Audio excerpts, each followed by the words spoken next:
جس میں وہ اپنے ٹیکنیکل ڈائلاگس کو آگے لے کر جائیں گے۔ پھر ان کی جو ریزروز ہیں، آئل ریزروز، گیس، وہ انٹیکٹ ہیں، اور ان کی جو سپلائی ہے، ان کی جو ایکسپورٹ ہے، وہ بھی دوبارہ شروع ہو گئی ہے۔ اب ایک اور اسٹڈی کی بات کرتے ہیں، وہ ہیں جی واشنگٹن میں مڈل ایسٹ انسٹیٹیوٹ کے میں جو ایک ریسرچر ہیں حسن منیمہ، وہ کہتے ہیں کہ جی اس جنگ میں آپ کہتے ہیں کہ جی خلیجی ممالک کو نقصان ہوا ہے، وہ کہتے ہیں نہیں، نقصان نہیں ہوا، خلیجی ممالک کو تو فائدہ ہوا ہے، کہ یہ نہیں ہے کہ وہ انہیں کوئی اس میں کوئی بہت زیادہ کامیابی ہوئی ہے جنگ میں، نہیں، ان کی جو سب سے بڑی کامیابی یہ ہے کہ یہ جو جنگ ہے یہ شارٹ لیوڈ تھی، یہ جنگ شروع ہوئی اور پھر چند ہفتوں میں ختم ہو گئی۔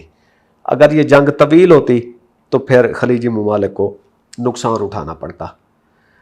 یہ جو خلیجی ممالک ہیں جیسے یو اے ای ہے، دبئی ہے، کویت ہے، قطر ہے، سعودی عربیہ ہے،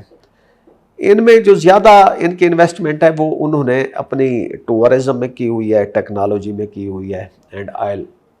ایکسپورٹ میں کی ہوئی ہے۔ اب ہم دیکھ رہے ہیں کہ جو دبئی ہے، قطر ہے، ریاض ہے، یہ سارے اپنی معیشت کو تیل سے،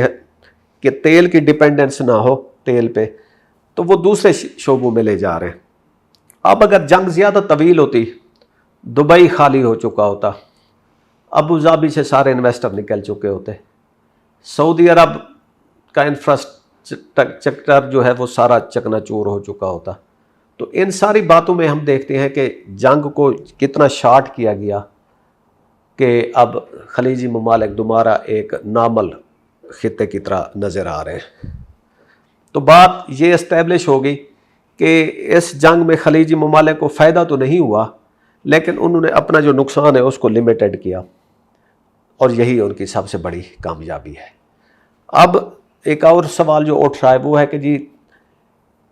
ایران اور امریکہ کے درمیان جو ڈیل ہوئی ہے اس میں ایک $300 بلین کے فنڈ کی بات کی گئی ہے، تو کیا اس میں جو خلیجی ممالک ہیں وہ چپ ان کریں گے، وہ پول کریں گے، یا خالی امریکہ دے گا؟ کیونکہ وہ جو اگر اس شیک کو پڑھا جائے تو اس میں یہ ہوئے کہ جی امریکہ اور ایران کے درمیان میں معاہدے کی میں ایران کی ریکنسٹرکشن کے لیے $300 بلین کا ایک فنڈ تعمیر بنایا جائے گا، اور یہ توقع کی جا رہی ہے کہ اس میں خلیجی ممالک اس فنڈ کا بہت بڑا حصہ ادا کریں گے۔ اب ذرا سوچیں، قطر پیسے لگا دے گا ایران میں، سعودی عرب لگا دے گا، عمان لگا دے گا، یو اے ای نے پیسے بھیج دیے ہیں، لیکن بحرین اور کویت جہاں ابھی تک میزائل گر رہے ہیں، اب انہی ممالک سے کہا جائے کہ جی پیسے لگائیں ایران میں، تو وہ لگائیں گے۔ تو یہ ایک بڑا پوائنٹ آف کنفلکٹ ہے، جس پہ وہ جو ڈیل کے بارے میں جو بڑے لوگ ہیں وہ کہہ رہے ہیں کہ جی اب تو اگر بحرین اور کویت کو پیسے دینے پڑے تو وہ کہیں گے کہ لے جی پہلے ہمیں مارا ہے اور اب ہم سے ہی وہ پھر پیسے مانگے جا رہے ہیں۔ تو یہ کوئی آئیڈیل حالات نہیں ہے کہ جس میں یہ فنڈ کریٹ کیا جائے اور اس میں خلیجی ممالک سے کہا جائے کہ جی آپ اس میں پیسے دیں۔ تو اب خلیجی ممالک اس کو ایز گرانٹ، ایران کو ایز گرانٹ پیسے نہیں دیں گے، ایز انویسٹمنٹ دیں گے،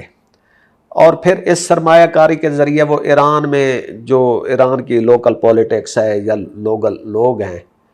ان کو کنٹرول کرنے کی کوشش کریں گے، اور اس پہ شاید ایران میں کافی سارے تحفظات پائے جاتے ہیں۔ تو حسن منیمنا کہتے ہیں کہ مصالحت یا تو فائدہ کمانے سے ہوتی ہے یا نقصان سے بچنے سے، تو خلیجی ممالک ابھی نقصان سے بچنے کے مراحل میں ہیں، اور اسی لیے $300 ارب اگر ان کو دینا بھی پڑے تو یہ کوئی بڑی بگ ڈیل نہیں ہے۔ اب آ رہا ہے جی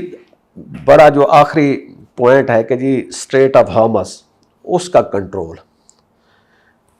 ایران اور عمان کہہ رہے ہیں کہ جی یہ پیسے جو ہے اب ہمارے کنٹرول میں رہے گا۔ جو دوسرے خلیجی ممالک ہیں ان کے لیے یہ صورتحال قابل قبول نہیں ہے۔ یہ نہیں ہے کہ وہ ٹال نہیں دے سکتے، بات انفلوئنس کی ہو رہی ہے، آگے فیوچر میں کون میجر پاور پلیئر بنے گا، اسی بات پہ وہ اس بات پہ ڈٹے ہوئے ہیں کہ جو ہارمز ہے، اسٹریٹ آف ہارمز، وہ ایک فری پیسیج ہونا چاہیے۔ تو اس پہ یہ خلیجی ممالک ایران کی اور عمان کی اس کوشش کو آخری حد تک فرسٹریٹ کریں گے، اور ان کی کوشش ہوگی کہ یہ اس طرح کا انتظام نہ ہونے پائے۔ یہ اب کشمکش امریکہ کی نہیں رہے گی، یورپ کی نہیں رہے گی، یہ اس خلیجی خطے کی ہو جائے گی۔ لیکن یہ حقیقت یہ ہے کہ اسٹریٹ آف ہارمز پہ ایران کا پورا کنٹرول ہے، اور وہ ایران کا کنٹرول نہ امریکہ ختم کر سکا، اسرائیل نہیں ختم کر سکا، تو یہ خلیجی ممالک بھی ختم نہیں کر سکتے۔ تو اس کے لیے ابھی ایران کے پاس ایک بہت بڑی باگن چپ ہے، تو دیکھتے ہیں کہ اس میں کیا آگے ہوگا۔